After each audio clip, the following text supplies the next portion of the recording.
It's not broken. Why fix it? How many times have you heard this? Islam just needs a reform. Well, why does it need a reform? Well, then it would be nicer without that jihad business. So let's just reform it. Here's the bad news. I'll start off with it. It is impossible to reform Islam. What do you mean you can't reform it? I want to demonstrate that to you. It's almost like a mathematical business.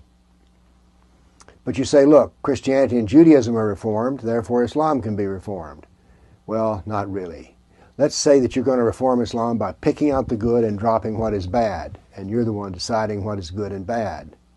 Well, this Islam you're going to pick and choose from, what is it? It's Quran, Sirah, and Hadith. So therefore, if you're going to reform Islam, you have to reform the Quran, the Sirah, or the Hadith. Let's start with the Quran. Quran 11, verse 1. This is a book whose verses are perfect. So every verse is perfect. Who are you to say they're not? Quran 5, verse 3.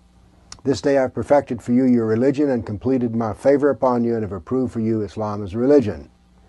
Its religion is perfect. That includes Quran and Sunnah. What are you going to do about that? How do you reform perfection? Look, Islam is perfect in its entirety and each individual part. Every verse, every sentence, every hadith is perfect. Muhammad's the perfect model for a human life. There's 91 verses in the Quran which say so. So therefore his sunnah is perfection. There's not good sunnah and bad sunnah. It's all Allah's perfection. But let's say you're so brilliant that you're smarter than Allah and you're smarter than Muhammad and you come up with this brilliant plan for reformation. So what? Who do you go to?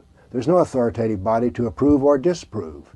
There is no central body that can issue changes in Islam. So your brilliant reformation plan doesn't have anywhere to go. No one cares.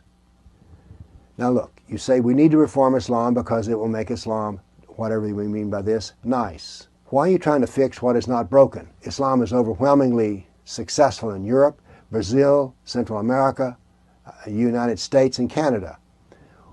They don't need to fix anything. It's working like a fine Swiss watch.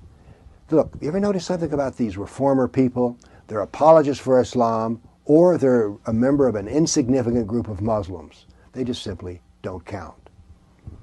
So let's go over it again. Quran is perfect, Sirah is perfect, Hadith is perfect. You can't reform them. The doctrine is systemic. It's not just a little bitty tweak here or there. There's no body of authority that can approve any changes you make. And then it's not broken. Why fix it? So these are the reasons that Islam cannot be reformed. I don't care how nice the person is who says it can be. Islam is perfect in its entirety and each individual part. Every verse, every sentence, every hadith is perfect.